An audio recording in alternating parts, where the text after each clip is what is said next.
Hey guys, ಎಲ್ರಿಗೂ ನಮಸ್ಕಾರ. ಸ್ನೇಹಿತರೆ, ಇವತ್ತಿನ ಒಂದು ವಿಡಿಯೋದಲ್ಲಿ ನಾವು ಟೆರೆಸ್ನಲ್ಲಿ ಹಾಕಿಸುವಂತಹ ಟೈಲ್ಸ್ಗಳ ಅನುಕೂಲತೆಗಳು, ಅನಾನುಕೂಲತೆಗಳು ಮತ್ತು ಅದಕ್ಕೆ ಸಂಬಂಧಪಟ್ಟಂತಹ ಕೆಲವೊಂದು ಟೆಕ್ನಿಕಲ್ ಡೀಟೇಲ್ಗಳ ಬಗ್ಗೆ ಇವತ್ತಿನ ಒಂದು ವಿಡಿಯೋದಲ್ಲಿ ನಾವು ಡಿಸ್ಕಸ್ ಮಾಡ್ತಾ ಹೋಗೋಣ. ನೋಡಿ, ಟೆರೆಸ್ ಮೇಲೆ ನೀವು ಟೈಲ್ಸ್ನ ಹಾಕಿಸೋಕ್ಕಿಂತಲೂ ಮೊದಲು ಮಾಡಬೇಕಾಗಿರುವಂತಹ ಪ್ರಮುಖವಾದ 2 ಕೆಲಸಗಳಿದ್ದಾವೆ ಸ್ನೇಹಿತರೆ. ಮೊದಲನೇದು ಸ್ಲ್ಯಾಬಲ್ಲಿರುವಂತಹ ಕ್ರ್ಯಾಕ್ಗಳನ್ನು ಫಿಲ್ ಮಾಡುವಂಥದ್ದು. ಎರಡನೇದು ಎಂಟೈರ್ ಸ್ಲ್ಯಾಬ್ಗೆ ನೀವು ವಾಟರ್ ಪ್ರೂಫ್ ಮಾಡೋದು ಬಹಳ ಇಂಪಾರ್ಟೆಂಟ್ ಆಗುತ್ತೆ. ನೋಡಿ, ಫಸ್ಟು ಸ್ಟೆಪ್ ಏನು ಮಾಡಬೇಕು ಅಂತಂದರೆ, ನಿಮ್ಮ ಸ್ಲ್ಯಾಬ್ನಲ್ಲಿರುವಂತಹ ಎಲ್ಲ ಕ್ರ್ಯಾಕ್ಗಳನ್ನು ಫಸ್ಟು ಅದನ್ನು ಗುರುತಿಡೀರಿ. ಸೊ ಗುರುತು ಹಿಡಿದಾದಮೇಲೆ ನಿಮಗೆ ಮಾರ್ಕೆಟ್ನಲ್ಲಿ ಸಾಕಷ್ಟು ಪ್ರಮಾಣದಲ್ಲಿ ಅಥವಾ ಸಾಕಷ್ಟು ವಿಧ ವಿಧದ ಕ್ರ್ಯಾಕ್ ಫಿಲ್ಲರ್ಗಳು ಸಿಗ್ತವೆ. ನೀವು ಆ ಕ್ರ್ಯಾಕ್ ಫಿಲ್ಲರ್ಗಳ ಸಹಾಯದಿಂದ ಆ ಕ್ರ್ಯಾಕ್ಗಳನ್ನು ಫಿಲ್ ಮಾಡ್ತಾ ಬನ್ನಿ.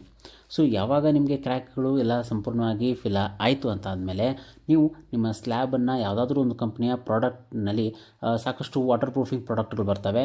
ಸೊ ಆ ವಾಟರ್ ಪ್ರೂಫಿಂಗ್ ಪ್ರಾಡಕ್ಟ್ನ ಯೂಸ್ ಮಾಡಿಕೊಂಡು ನಿಮ್ಮ ಎಂಟೈರ್ ಸ್ಲ್ಯಾಬ್ನ ನೀವು ಒಂದು ಸಲ ವಾಟರ್ ಪ್ರೂಫಿಂಗ್ನ ಮಾಡಬೇಕಾಗತ್ತೆ. ಸೊ ಎರಡೂ ಪ್ರೊಸೆಸ್ಗಳು ಅಂದರೆ ಈ ಕ್ರ್ಯಾಕ್ ಫಿಲ್ಲಿಂಗ್ ಆಗಿರ್ಬೋದು ಅಥವಾ ವಾಟರ್ ಪ್ರೂಫಿಂಗ್ ಆಗಿರ್ಬೋದು, ಇವೆರಡು ಮುಗಿದ ಆದ ಮೇಲೆ ನೀವು ನಿಮ್ಮ ಸ್ಲ್ಯಾಬ್ನ ಮೇಲೆ ಟೆರೆಸ್ನಲ್ಲಿ ನೀವು ಟೈಲ್ಸ್ಗಳನ್ನು ಹಾಕಿಸುವಂಥ ಕೆಲಸಕ್ಕೆ ಚಾಲನೆಯನ್ನು ಕೊಡ್ಬೋದು.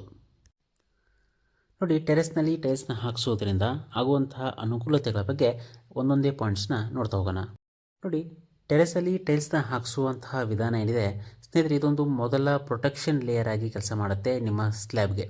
ಯಾವ ರೀತಿ ಅಂದರೆ, ಮಳೆ ನೀರಿನಿಂದ ಹಾಗೂ ಬಿಸಿಯಿಂದ ಅದನ್ನು ನಿಮ್ಮ ಸ್ಲ್ಯಾಬನ್ನು ರಕ್ಷಣೆ ಮಾಡುವಂಥ ಕೆಲಸವನ್ನು ಮಾಡುತ್ತೆ. ಟೈಲ್ಸ್ಗಳನ್ನು ಹಾಕಿಸುವಂತಹ ಸಂದರ್ಭದಲ್ಲಿ ನೀವು ಲೈಟ್ ಕಲರ್ ಇರುವಂತಹ ಟೈಲ್ಸ್ಗಳನ್ನು ನೀವು ಬಳಕೆಯನ್ನು ಮಾಡಿದ್ದೇ ಆಗಿದ್ದಲ್ಲಿ ಸೊ ಮನೆಯ ಒಳಗಡೆ ಇರುವಂತಹ ರೂಮ್ನ ಟೆಂಪ್ರೇಚರ್ ಏನಿದೆ ಅದು ಕಡಿಮೆ ಆಗ್ತಾ ಬರುತ್ತೆ. ಅಷ್ಟೇ ಅಲ್ಲ, ನೀವು ಮನೆಯಲ್ಲಿ ಏನಾದರೂ ಎ ಸಿಗಳನ್ನು ಬಳಕೆಯನ್ನು ಮಾಡ್ತಾಯಿದ್ರೆ ಆ ಎ ಸಿಗಳ ಮೇಲೆ ಬೀಳುವಂತಹ ಲೋಡ್ ಕೂಡ ಕಡಿಮೆ ಆಗ್ತಾ ಬರುತ್ತೆ. ಯಾವಾಗ ನೀವು ಸ್ಲ್ಯಾಬ್ಗೆ ಟೈಲ್ಸ್ನ ಹಾಕಿಸ್ತೀರಿ ಆಗ ನಿಮಗೆ ಒಂದು ಯೂಸೇಬಲ್ ಸ್ಪೇಸ್ ಸಿಕ್ಕಂಗತ್ತೆ. ನೀವು ಗಾರ್ಡನಿಂಗ್ ಮಾಡಲಿಕ್ಕೆ ಆಗಿರ್ಬೋದು ಅಥವಾ ಬೇರೆ ಯಾವುದಾದ್ರೂ ಕೆಲಸಗಳಿಗೆ ಅಥವಾ ಪ್ರೋಗ್ರಾಮ್ಗಳ ಸಂದರ್ಭದಲ್ಲಿ ನೀವು ಆ ಸ್ಪೇಸ್ನ ಕರೆಕ್ಟಾಗಿ ಬಳಕೆ ನೋಡಿ. ಸ್ಲ್ಯಾಬಲ್ಲಿ ನೀವು ಟೈಲ್ಸ್ ಹಾಕಿಸ್ತೀನಿ ಅಂತಂದರೆ ಅದು ನಿಮಗೆ ಎಕ್ಸ್ಟ್ರಾ ಹೊರೆ ಕೂಡ ಆಗುತ್ತೆ, ಅಂದರೆ ಖರ್ಚುವಿನಲ್ಲಿ. ಯಾವ ರೀತಿ ನೋಡಿ, ಟೈಲ್ಸ್ಗಳ ಆಗಿರ್ಬೋದು, ಆ ಟೈಲ್ಸ್ಗಳನ್ನ ಕೊಂಡ್ಕೊಳ್ಳೋಂಥಾಗಿರ್ಬೋದು, ಲೇಬರ್ ಖರ್ಚಾಗಿರ್ಬೋದು, ಮಟೀರಿಯಲ್ ಆಗಿರ್ಬೋದು, ಅದಾದ ನಂತರ ಗ್ರೌಟಿಂಗ್ ಕೆಲಸಗಳಾಗಿರ್ಬೋದು, ಅದಾದ ನಂತರ ಒಂದಷ್ಟು ವರ್ಷಗಳ ಕಾಲ ನೀವು ಅದನ್ನು ಕರೆಕ್ಟಾಗಿ ಮೇಂಟೆನೆನ್ಸ್ ಮಾಡಬೇಕಾಗುತ್ತೆ. ಸೊ ಹೀಗಾಗಿ ಇನಿಷಿಯಲ್ ಕಾಸ್ಟ್ ಏನಿದೆ ಅದು ನಿಮಗೆ ಜಾಸ್ತಿ ಇರುತ್ತೆ. ನೋಡಿ, ಟೈಲ್ಸ್ನ ಹಾಕಿಸುವಂಥ ಸಂದರ್ಭದಲ್ಲಿ ಸ್ಕಿಲ್ಡ್ ವರ್ಕರ್ಗಳ ಅವಶ್ಯಕತೆ ತುಂಬ ಇರುತ್ತೆ. ನೋಡಿ, ಟೈಲ್ಸ್ನ ಹಾಕಿಸುವಂಥ ಸಂದರ್ಭದಲ್ಲಿ ಪ್ರಾಪರಾಗಿ ಸ್ಲೋಪ್ನ ಕೊಡಬೇಕು ಸ್ನೇಹಿತರೆ.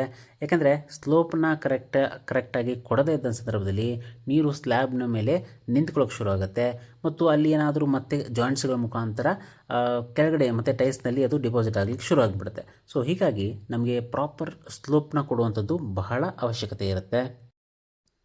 ನೋಡಿ, ಟೈಲ್ಸ್ನ ಹಾಕಿಸಿದ ಆದಮೇಲೆ ಅಥವಾ ಹಾಕಿಸೋದಕ್ಕಿಂತ ಮುಂಚೆ ನೀವು ಒಂದು ವಿಚಾರವನ್ನು ಯೋಚನೆ ಮಾಡಲೇಬೇಕು. ಏನು, ಟೈಲ್ಸ್ನ ಹಾಕಿಸೋದ್ರಿಂದ ನಿಮ್ಮ ಸ್ಲ್ಯಾಬ್ನ ಮೇಲೆ ಬೀಳುವಂತಹ ವೇಟ್ ಏನಿದೆ ಅದು ಜಾಸ್ತಿ ಆಗ್ತಾ ಹೋಗುತ್ತೆ. ಅಂದರೆ ಅದು ಡೆಡ್ ಲೋಡ್ನ ಜಾಸ್ತಿ ಮಾಡ್ತಾ ಹೋಗುತ್ತೆ. ಓಕೆ, ಒಂದು ವೇಳೆ ನೀವು ಫ್ಯೂಚರಲ್ಲಿ ಏನಾದರೂ ಇನ್ನೊಂದು ಫ್ಲೋರ್ನ ನೀವು ಕಟ್ಟಬೇಕು ಅಂತ ಅಂದ್ಕೊಂಡ್ರೆ ನೋಡಿ, ಆ ಸಂದರ್ಭದಲ್ಲಿ ನೀವು ಟೈಲ್ಸ್ನ ರಿಮೂವ್ ಮಾಡಲೇಬೇಕಾಗುತ್ತೆ. ಯಾಕಂದರೆ ಅದು ನಿಮ್ಮ ಬಿಲ್ಡಿಂಗ್ನ ಸ್ಟ್ರಕ್ಚರಲ್ ಪಾರ್ಟ್ ಆಗಿರೋದಿಲ್ಲ. ನೋಡಿ, ಟೈಲ್ಸ್ನ ಆಯ್ಕೆಯಲ್ಲೂ ಕೂಡ ನೀವು ಜಾಗೃತರಾಗಿರಬೇಕು. ನೀವು ವಿಟ್ರಿಫೈಡ್ ಮಾರ್ಕೆಟಲ್ಲಿ ಹೋದರೆ ನಿಮಗೆ ವಿಟ್ರಿಫೈಡ್ ಟೈಲ್ಸ್ ಸಿಗುತ್ತೆ, ಸೆರಾಮಿಕ್ ಟೈಲ್ಸ್ ಸಿಗುತ್ತೆ ಅಥವಾ ಸ್ಪೆಷಲ್ ಕೂಲ್ ರೂಫ್ ಟೈಲ್ಸ್ಗಳು ಕೂಡ ಸಿಗ್ತವೆ. ಸೊ ಇವುಗಳ ಆಯ್ಕೆಯಲ್ಲಿ ನೀವು ಜಾಣ್ಮೆ ಇರಬೇಕು. ನೋಡಿ, ವಿಟ್ರಿಫೈಡ್ ಟೈಲ್ಸ್ಗಳು ಸಾಮಾನ್ಯವಾಗಿ ಬಳಸ್ತಾರೆ. ಅದಾದ ನಂತರ ಕೆಲವೊಂದಿಷ್ಟು ಆ್ಯಂಟಿ ಸ್ಕಿಡ್ ಸ್ಪೆಷಲೈಸ್ಡ್ ಕೂಲ್ ರೂಫ್ ಟೈಲ್ಸ್ಗಳು ಬರ್ತವೆ. ಸೊ ಅವುಗಳನ್ನು ಬಳಕೆ ಮಾಡ್ತಾರೆ. ನೋಡಿ, ವಿಟ್ರಿಫೈಡ್ ಟೈಲ್ಸ್ಗಳು ನಿಮಗೆ ಹೆವಿ ಡ್ಯೂಟಿ ಬರುತ್ತೆ, ಆಮೇಲೆ ಲೋ ಪೋರೋಸಿಟಿ ಇರುತ್ತೆ. ಇದರ ವಾಟರ್ ಅಬ್ಸಾರ್ಪ್ಷನ್ ಏನಿದೆ ಅದು ಕಡಿಮೆ ಇರುತ್ತೆ, ಅಂದರೆ ಲೆಸ್ ದೆನ್ 0.5% ಇರುತ್ತೆ. ಸೊ ಇದೊಂದು ನಿಮಗೆ ಬೆಸ್ಟ್ ಆಪ್ಷನ್ ಆಗಿರುತ್ತೆ. ಇನ್ನು ಟೈಲ್ಸ್ಗಳ ಸೈಜಸ್ ಬಗ್ಗೆ ಹೇಳೋದಾದರೆ ನೋಡಿ, 300 mm ಇಂದ 300 mm, 400 mm to 400 mm, 600 mm to 600 mm ಈ ರೀತಿ ಬೇರೆ ಬೇರೆ ಅಳತೆಗಳಲ್ಲಿ ನಿಮಗೆ ಟೈಲ್ಸ್ಗಳ ಮಾರ್ಕೆಟ್ನಲ್ಲಿ ಸಿಗ್ತಾ ಹೋಗುತ್ತೆ ಸ್ನೇಹಿತರೆ. ಸೊ ಇವಾಗ ಟೈಲ್ಸ್ನ ಹಾಕಿಸುವಂತಹ ಸಂದರ್ಭದಲ್ಲಿ ನೀವು ನಾರ್ಮಲಾಗಿ ಥಿಕ್ನೆಸ್ ಬಂದು ನಮಗೆ 10 mm ಇಂದ 20 mm ತನಕ ಇರುತ್ತೆ. ಸ್ಲೋಪ್ನ ಆದಷ್ಟು 1:100 ಇಂದ 1:80 ತನಕ ಯೂಸ್ ಮಾಡ್ಕೊಳ್ತಾ ಹೋಗ್ಬೋದು. ಸೊ ಇವಾಗ ನಿಮಗೆ ಒಂದು ಡೌಟ್ ಬಂದಿರುತ್ತೆ, ಸರ್ ಸ್ಲೋಪ್ ಹೇಗೆ? ನೋಡಿ, ಒಂದು ಟೈಲ್ಸಿಂದ ಇನ್ನೊಂದು ಟೈಲ್ಸ್ಗೆ ನಡುವೆ ಒಂದು ಜಾಯಿಂಟ್ ಇರುತ್ತೆ ಸ್ನೇಹಿತರೆ. ಅಲ್ಲಿ ನೀವು 3 ಇಂದ 5 ಅಂದರೆ 3 ಟು 5 ಒಂದು ಸ್ಪೇಸರ್ಗಳನ್ನು ನೀವು ಬಳಕೆನ ಮಾಡ್ಕೋಬೋದು. ಅದಾದ ನಂತರ ಒಂದು ಒಳ್ಳೆಯ ಗ್ರೌಟಿಂಗ್ ಯೂಸ್ ಮಾಡಿಕೊಂಡು ನೀವು ಒಂದು ಗ್ರೌಟಿಂಗ್ನ ತುಂಬ ಚೆನ್ನಾಗಿ ಮಾಡುವಂಥದ್ದು ಇಲ್ಲಿ ಬಹಳ ಅವಶ್ಯಕತೆ ಇರ್ತದೆ. ಮತ್ತು ಒಂದು ರೆಗ್ಯುಲರ್ ಮೇಂಟೆನೆನ್ಸ್ ಕೂಡ ಬಹಳ ಇಂಪಾರ್ಟೆಂಟ್ ಆಗುತ್ತೆ ಸ್ನೇಹಿತರೆ. ಯಾಕಂದರೆ ಕಂಟಿನ್ಯೂಸ್ ವಾತಾವರಣದಲ್ಲಿ ಮಳೆ ಆಗಿರ್ಬೋದು ಅಥವಾ ಬಿಸಿಲಾಗಿರ್ಬೋದು, ಸೊ ಇದರಿಂದ ಎಕ್ಸ್ಪಾನ್ಷನ್ ಮತ್ತು ಕಾಂಟ್ರಾಕ್ಷನ್ ಎರಡೂ ಇರುತ್ತೆ. ಸೊ ಇದರಿಂದ ನಿಮಗೆ ರೆಗ್ಯುಲರ್ ಆಗಿ ಮೇಂಟೆನೆನ್ಸ್ನ ನೀವು ಮಾಡ್ಕೊಳ್ತಾ ಇರಬೇಕಾಗತ್ತೆ.